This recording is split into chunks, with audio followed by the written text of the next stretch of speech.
when the Crown signed the treaty, they made promises which they really intended to keep. They said Māori, iwi hapu, can keep their property for as long as they wish until they sell it freely.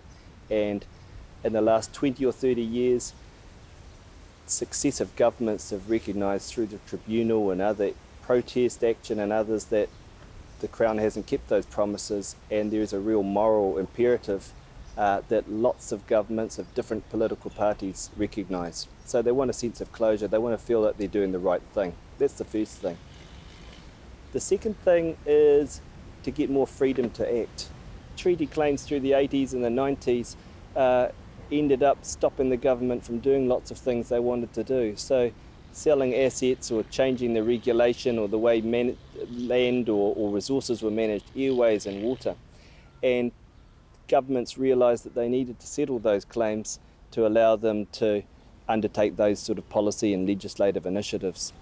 And third, and possibly most important, there's a recognition that treaty settlements can be a huge opportunity to re-empower iwi hapu, to look after their own people better, to get access back to the places that are important to them, to start running the businesses and looking after their people's health and education in ways they haven't been able to for the last 100, 150 years. And so with the settlement, we try to find a way to financially repair some of what was taken. And you can never pay that back dollar for dollar because you're ultimately only giving a drop in the bucket. But for the Crown, it's important to at least compare like with like. So to say, well, how many acres did Ngāti Pāwa hold before when they signed the treaty? How much did they lose as a result of treaty breaches? And how does that compare with other iwi? So at least you get a sense that iwi are being treated between themselves in a fair way, even if it can seem unfair compared to the real value of what was lost. With that cash payment, you then say, well, what Crown land is available for them to buy? And it might be land worth a lot more than what the cash heads that they have. And sometimes here in Auckland in particular with Ngāti Pāwa, they're able to use the treaty settlement money, but also money from banks and business partners to buy up land which might have a very significant commercial value for them.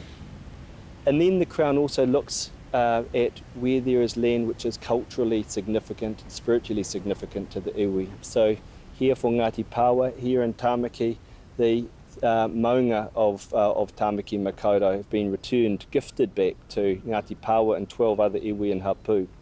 And they're sharing management with Auckland Council in those volcanic cones. Down at Kaiawa, at one of their marae, there's an urupā which is on a council reserve which is going to be fenced off and returned to them, and they'll have responsibility for managing that urupā as well. And of course for many iwi it's also finding what is the most important things that they want the Crown to apologise for, because some of those breaches are what cuts most deeply to the kaumatua and kuia. They're the things that they want to have the Crown acknowledge most significantly. The dodgy land transactions, the way the Crown treated them through the 19th century, but also into the 20th century.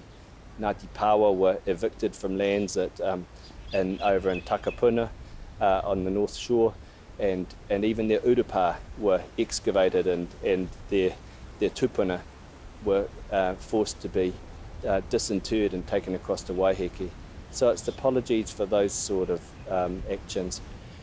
But to do these treaty settlements and to get to those endpoints with those settlement packages, you really do have to do your job properly, get to know the people, get to know the iwi. The negotiators, of course, who you're sitting down with every fortnight and talking about the difficult issues with, but also with their kuia, their kaumatua. And I've always thought it's really important to be prepared to go to the marae, to answer questions from the people, and not force their negotiators to present the Crown position, to actually face up to the people and give them that position yourself.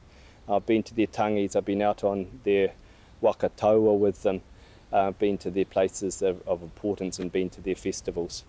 And for me that was a really useful way of understanding how Ngāti Pāwa think and work, and at least enough to do that negotiating job properly.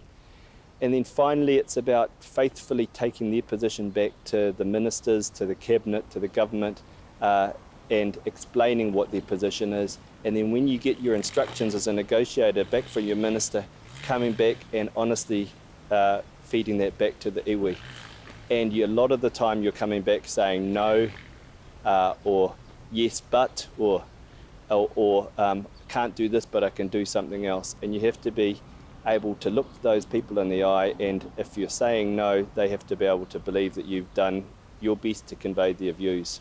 So for me, a whole lot about the settlement process is your ability to think into the minds and the perspective of the iwi, not just the negotiators but the wider iwi, and to convey that back to those ministers in Wellington who might meet them 2 or 3 times in the course of a negotiation.